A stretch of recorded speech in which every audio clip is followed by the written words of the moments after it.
ప్రభుత్వ ఐటీఐ కాలేజీలో విద్యార్థులు ఆందోళనకు దిగారు. కౌన్సిలింగ్ కు వస్తే సీట్లు లేవని వెళ్లిపోవాలని చెప్పారని విద్యార్థులు ఆరోపిస్తున్నారు. సీట్లను కాలేజ్ ప్రిన్సిపాల్ అమ్ముకున్నారని విద్యార్థులు ఆందోళనకు దిగారు. దీనిపై మరిన్ని వివరాలు మా ప్రతినిధి రాజు అందిస్తారు. విశాఖలోని ప్రభుత్వ ఐటీఐ కాలేజీలో విద్యార్థులు ఆందోళన చేస్తున్నారు. ఆన్లైన్లో సీట్లు చూపించకపోవడంతో అందరూ కూడా ప్రభుత్వ ఐటీఐ కాలేజీలో సీటు కోసం అప్లై చేసినటువంటి పరిస్థితి ఉంది. కానీ ఇక్కడికి వచ్చేసరికి వీళ్ళెవరికి సీట్లు లేవని తెలియజేసినటువంటి నేపథ్యంలో విద్యార్థులు అందరూ కూడా ప్రస్తుతం ఆందోళన చేస్తున్నటువంటి పరిస్థితి ఉంది. విద్యార్థి సంఘ నాయకులను అడుగుదాం, ఏంటి అసలు దేనికి సంబంధించి ఆందోళన చేస్తున్నారు? ఇంతమంది విద్యార్థులు ఉన్నారు, వాళ్ళ సండే అయినా కూడా ఏంటి కారణం? నా పేరు Nagaraju, all India student federation AIS Visakha జిల్లా కార్యదర్శి. ఏదైతే ప్రభుత్వ ఐటీఐ కళాశాలలో నిన్నటి రోజున అడ్మిషన్స్ పూర్తిగా అయిపోయని చెప్పేసి ప్రిన్సిపల్ చెప్పడం జరుగుతూ ఉంది. కానీ విద్యార్థులు చూసుకుంటే ఈ రోజు వరకు కూడా కౌన్సిలింగ్ డేట్ ఉందని చెప్పేసి విద్యార్థులు మెసేజ్ రావడం జరిగింది. ప్రతి ఒక్కరు కూడా ఉదయం 8 గంటలకు అటెండ్ అవ్వాలి, ఇక్కడ అడ్మిషన్ ప్రక్రియ కొనసాగుతుందని చెప్పేసి చెప్పడం జరిగింది. ఆ ఉద్దేశం దూర ప్రాంతాలకు కూడా విద్యార్థులు తల్లిదండ్రులు రావడం జరిగింది. తీరా ఇక్కడికి వచ్చి చూస్తే ప్రిన్సిపల్ శ్రీకాంత్ గారితో మాట్లాడితే దాదాపు ఇక్కడ ఉన్నటువంటి సీట్లు 750 మాత్రమే. అందులో ఫస్ట్ పేజ్లోనే 90% అయిపోయాయి. నిన్న చూసుకుంటే ఉన్నటువంటి 122 సీట్లు కూడా అయిపోయని చెప్పడం జరిగింది. మేము డిమాండ్ చేసేది ఏంటంటే ప్రభుత్వ ఐటీఐ కళాశాలలో సీట్లు విద్యార్థుల నిష్పత్తి రీతిలో సీట్లు పెంచాలి. అప్లై చేసుకున్న ప్రతి విద్యార్థి కూడా ఏదో ప్రభుత్వ ఐటీఐ కళాశాల సీట్లు కల్పించాలని చెప్పేసి ఈ రోజు ఉద్యమం మేము శ్రీకాంత్ చూడతా ఉన్నాం. మీకు ఏమని మెసేజ్ వచ్చింది? అండ్ మీరు ఎంట్రన్స్ రాసిన తర్వాత వేరే కాలేజీలు ఎక్కడ చూపించట్లేదు, ఏంటి? ఆన్లైన్లో కూడా అసలు వేరే కాలేజ్ కూడా చూపించారు. అసలు ఎవరికి ఇదే కాలేజ్ చూపించింది కాబట్టి అందరూ ఇదే కాలేజ్ పెట్టుకున్నారు.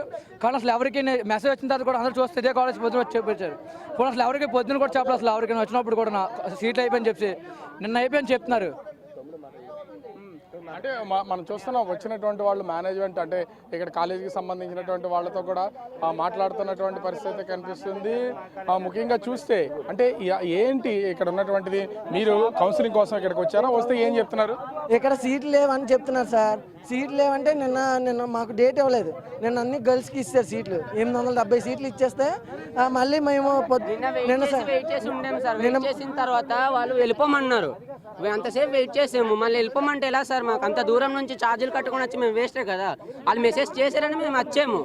అప్లై చేసేప్పటికి కూడా ఒక్కో కాలేజీ చూపించారు, మిగతా కాలేజీలు చూపించలేదు. అప్లై చేసుకుంటాం కదా మేము కూడా.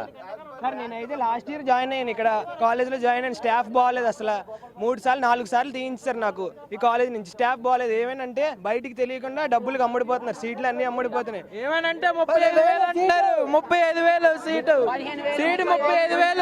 35,000 ఇస్తేనే కానీ సీటు అమ్ముకుపోతున్నారు. అంటే మనం చూడొచ్చు ఇక్కడ ఖచ్చితంగా అయితే విద్యార్థులు ముందస్తు నుంచే వీళ్ళైతే వచ్చి ఆన్లైన్లో అప్లై చేసుకున్నటువంటి పరిస్థితి కనిపిస్తుంది. కానీ ఆన్లైన్లో ఏది చూపించట్లేదు, కేవలం గవర్నమెంట్ కాలేజీ చూపించినటువంటి నేపథ్యంలో మేము గవర్నమెంట్ కాలేజీకి అప్లై చేసుకుని ఇక్కడికి వచ్చిన తర్వాత సీట్లు లేవని విద్యార్థులందరూ కూడా ఆందోళన చేస్తున్నారు. కేవలం ప్రైవేట్ కాలేజీలకు మెయిల్ చేయడం కోసమే వీళ్ళు ఇదంతా చేస్తున్నారు. ఇప్పటికే సీట్లు అయిపోయినాయని బోర్డులు అయితే పెట్టారు. మరి ఇప్పటికీ ప్రైవేట్ కాలేజీలకు వెళ్ళాలని క్యాంపస్లోకి వచ్చి ప్రతి ఒక్కరు కూడా ప్రైవేట్ కాలేజీ యాజమాన్యం సంబంధించినటువంటి సిబ్బంది పాంప్లెంట్లు పంచుతున్నారు విద్యార్థులు ఆందోళన చేస్తున్నటువంటి పరిస్థితి కనిపిస్తుంది. ఓవరాల్గా చూస్తే ఐటీఐకి అప్లై చేసినటువంటి విద్యార్థులందరూ కూడా తమకు సీట్లు రాకపోవడంతో ఐటీఐ కాలేజీ ముందు ఆందోళన చేస్తున్నటువంటి పరిస్థితి కనిపిస్తోంది. కెమెరామెన్ మురళితో